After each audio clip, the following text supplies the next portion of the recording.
Magandang araw sa inyo mga kawidman. Ako nga pala si Billy Jack Sanchez, isa akong cannabis advocate vlogger na nandito ngayon sa Canada upang magbahagi sa inyo ng mga real life experiences tungkol sa kultura at disiplina about sa marijuana. At ngayong araw na to, sa video ito, masasaksihan ninyo ang aking pagkaaneng sa paglakad-lakad at pagbabasa ng mga French names sa kanilang mga shops na hindi ko maintindihan.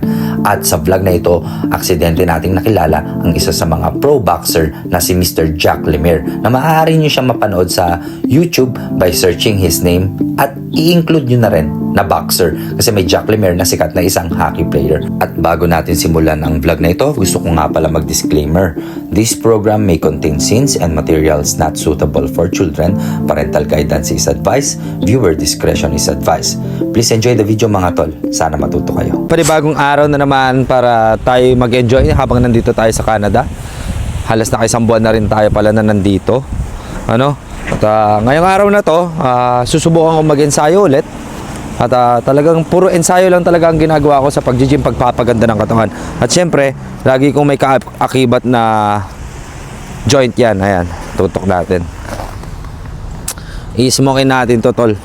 Ako nag-roll nito kaya medyo masagwa tignan, pero ayos lang yan. Hindi ko ubusin to.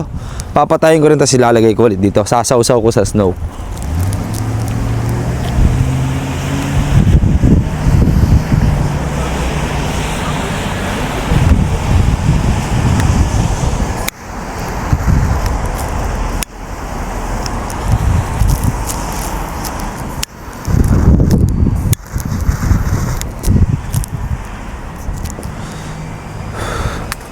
Sarap.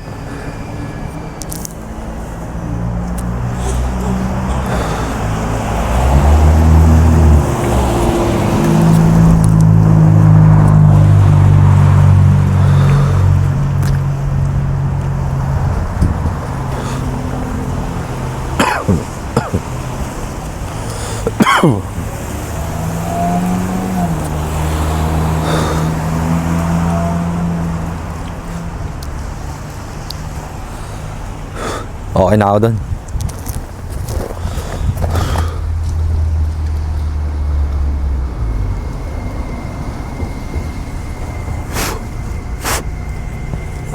Sausaw. Tapos lagay natin siya ulit sa lalagyan niya. Asan yun? Diba? Normal day. May naglalakad na tao sa tirik na araw. Naamoy nila yung marijuana, pero okay lang. Walang panghuhusga. Di ba? Baka akala nyo ganun lang. Ayan, May mga tao sa gilid. Ayan, nag-iossi. Di ba? Angas, di ba? So, ayun lang. Ensayo na muna tayo. Tapos bumomba. Bombahin ng muscle, mga tol. Only one? Yeah. Wow. Oh, you got all your friends. You have a range. You have those who are single and then you have one with. My closest friends are In a relationship. Timbang muna tayo, mga tol.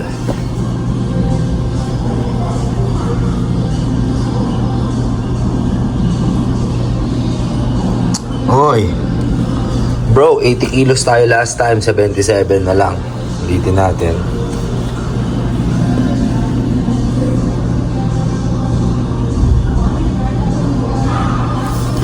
Oh, 77.10. May hawak pa akong mga ganyan. Umayat na tayo, mga tol. Ganda ng gym dito, tol. Ayan, liwanag sa labas. Di ba? Pakaganda ng gym. Dito tayo mag-boxing yan, tol. Ayan. Sa Pampasada. Ganda ng gym. Ang linis, pare. Ayan, Anytime Fitness, mga tol.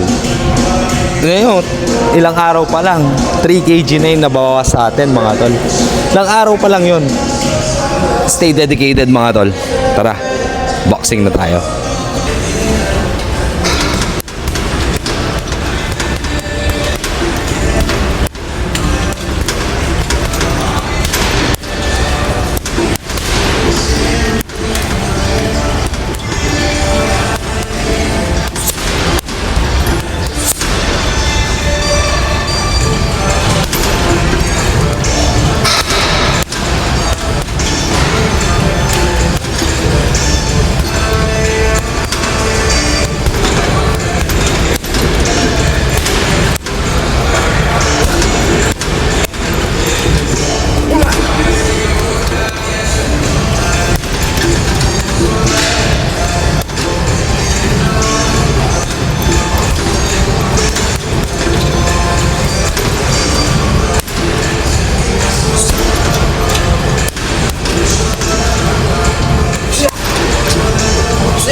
Pag malakas ka sumuntok sa bag, oh, ganyan mangyayari, oh. Kahit naka-hand wraps ka mabuti.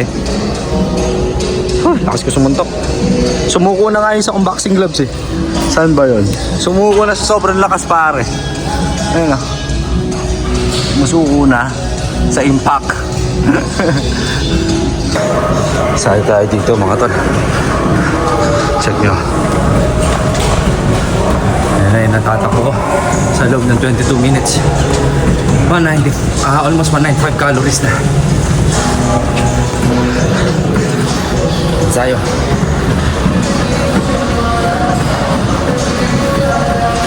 Sayo tayo. Let's go. Results, mga tol. Done na ako. Boxing tayo ulit. Bro Rainier. Tol, musta? Anong dinadali mo dyan, bro? Ha? Anong dinadali mo dyan? Deadlift lang. Deadlift. Ano naman yung nagtulak sa'yo, bro? Na mag-fitness ka? Medyo nagkakasakit dati eh. Mabilis eh. So, para ma-prevent mo ang diseases, tsaka ibang sakit, pinili mo exercise maging fit. talaga. So, last time, puso yung sakit eh, nung last year eh. Oh. So, doon na pag-decide na. Then sa ano rin, sa mga inom, mga Hindi ka na uminom ngayon? madalang, occasional. Nice. Ayun na, maiba naman tayo, brother. Total nasa Canada ka, narinig mo na ba yung weed? Yes. Ano masabi mo dun? So, okay naman siya. Sa, hindi naman siya katulad ng ibang drugs na mga gawa ng tao. Mga ganun. Kung sa Pilipinas maliligal, isang ayon ka rin ba na ma-pursue ang legalization pag sa bansa natin? Oo, I don't think naman na may masama eh. Depende na lang sa tao kasi. Hindi naman siya katulad ng mga, pwede mo banggitin? Oh. Yung mga shabu, mga gano'n. Oh. Mga, kasi gawa naman yan ng juice eh. So, Tama, tama. How many years ka na dito, brother? since 2016 eh. So, Uy. 9 years eh. Halos dekada ka na pala nandito. Oo. O siya, brother, thank you pala sa paunlak ng interview, ha? Pwede Stay fit. mag-shoutout? Sige, shoutout mo na. Shoutout kay Canadian. Ay, Canadian. Adventure na babasa. Ay, pakikita ko. Nakakachat mo yun. Oh. Shoutout daw eh, sabi niya. Sabi ka lang sa akin pag gusto mo matutong boxing, brother. ha? Sige, sige. man. Turuan Nice to kita, meet you. ayan, oh. Nice to meet you. Nice to meet you, brother. Thank you, thank you. So yun mga tol, meron na naman tayo isang Pilipino na nakausap at sang-ayon sa pag-legalization ng weed. So tara, boxing na lang ulit ako. Good afternoon everyone once again. We are here in Montreal, Canada, and we've met one of the amazing people around Canada because he was a pro boxer before, back in the days. So let me introduce to you guys, Mr. Jack Limor. Mr. Jack, how are Thank you. How are you, sir? All good. So, what about Canadian experience? Because now I'm still new in the country. I would just like to ask, are you pro about marijuana itself? I'm not against it. I know it would be healthy for pain and for mental health. Oh, yeah? I know it would be good for myself. Sometimes I want to start smoking, but I never got into it, believe it or not. I never smoked cigarettes or joint. I was always been into to the sport of boxing and weightlifting. But I have nothing against. I know friends that, you know, I mean, if it's gonna change your life and take over and become lazy and not doing nothing, of course that would be. One more question. I would just like to ask, how does it feel for you to become a pro boxer? Painful. It hurts when you get hit. Now, whatever. Now I'm 54, but I have no regret. I was no world champion. I had 14 professional fights. I lose 8 of them. I win 6. But I was always exciting to fight. You know, I wasn't scared. My problem was my training. My cardio was never amazing. I never ran. I had a problem with my leg. But I had heart and power. But it shows. I saw your video. It shows. But it wasn't good enough to become at the next level. But still. I love it. I still teach today at 54. And when I start talking about boxing to someone, I'm like, I light up. You know, like I love the sport. I can talk about it all day. Thank you so much. No Mr. problem. Jack. Thank you. Nice See you meeting next time in the gym. Good. And watch my fights. Jacques Lemaire, boxer. Even the ones I lose, they're exciting. Thank you, man. Thank you. So ayun mga tol, one of Canadian people, no? Pinagbigyan tayo at saka isa siyang pro boxer. Isipin niyo yon na excite lang siya kasi gawa ng dito rin siya nagji-gym sa Anytime Fitness. Ayan. So lupet mga tol. Hey, Jack, just to tell you how much of a boxing fan I am, Yeah. I even have Mike Tyson on my stomach. Hey, Mr. Mike Tyson. That's how much I love boxing. You must smoke weed because Mr. Mike Tyson got his own strain and I bond. know, but believe it, I didn't. Maybe if I would have hung out with Mike Tyson, he would have got me to start smoking, but never. I never. Sometimes I almost want to start. Maybe it would help my, you know. I know it's good for depression, for pain. I have so much pain. Yeah, because I of the boxing experiences. I never started. You must try. At least there's some chocolates or tea. Yeah. Tea. But you know what I tried? I tried the weed gummies. Gummy bears. Gummy bears. Yeah, yeah. I was so high, then? laughing, like until my stomach was hurting me the next day. Why? Because it made me laugh. I was laughing like I was so happy. You got a Maybe I stomach ate too cramp. much- It was a muffin. I ate too much muffin. I was hungry, you know. I think I was supposed to eat a quarter, and I ate like 3/4. And I said, you can't be that high every time you smoke like that. I was so Effing high. high, man. I'm like, it's impossible for someone to feel the way I feel every day. Really? I did it maybe 3 times, you know, but the 3 times, Those are I had a edibles good only, time. right? I had a good time. No stress. Oh, it felt good. I forgot to ask you a really serious questions about the young people nowadays. What is that lovely message that you would like to leave them about the sports of boxing? Just a lovely message. Just consistent.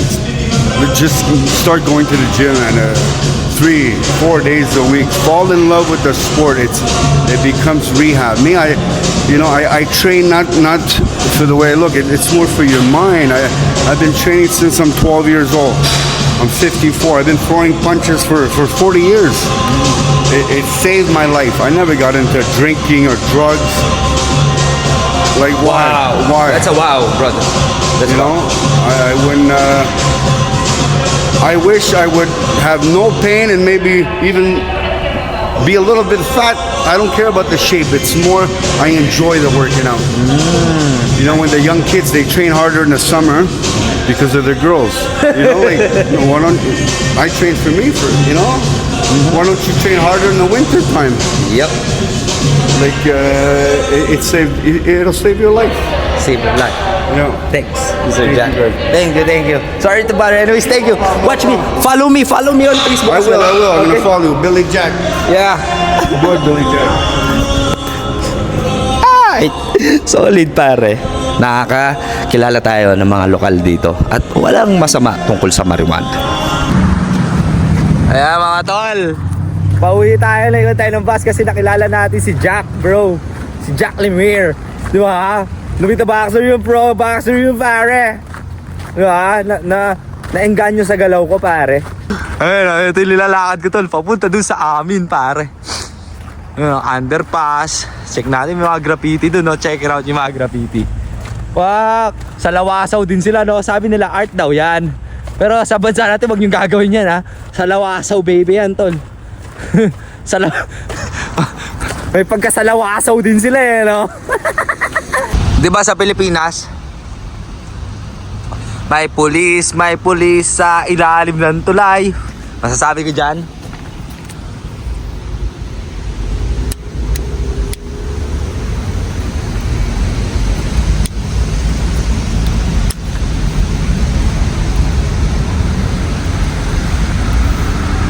may chongke sa ilalim ng tulay.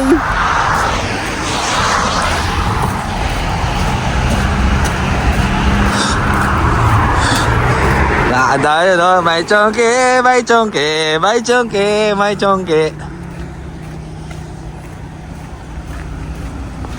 chongke sa ilalim ng tulay. Mga tol, ano tayo ha? French 101 with Billy Jack. Pag ako babasa dyan, walang French pre. École de conduite. Piconduit. Aret. Ito isa. Buanderet. Buanderet. Hindi ka maaaning dito. Di ba? Nakakaaning dito, pare. Nakaaning ako sa mga pangalan nila, pare. Yung Buanderet. Ano ba yan? Yung Ecoli, the Conduit. Ano kaya yun, no, men? Hindi ko rin alam, eh. Oh, yan. May Ecole na naman. Destinations. Ayan. Ecole Destinations. Ganda, gagi. Sarado. Ayan, oh. Kasi may snow, eh. Walang kwenta yung park na to ngayon. Kasi may basketball court doon. Angas, no? Basta pag akong kausap nyo, French 101, wala tayong alam sa French 101, pare. Kaya naaaning ako dito. Sobrang nakakaaning talaga yung mga pangalan nila. Dito sa street na Robuche, meron silang tinatawag na Votre Vitesse. Paano pa basahin niya, pare? Basta alam ko dyan, speed, basta sort of sa speed detector. Yan, speed detector, tama. Speed detector yan, pare, ha. Votre Vitesse Robuchete. Buset. Buset. Hindi ko mabasa yung mga nandito. Buset. Ano buset? Pare, buset yan, oh. Buset.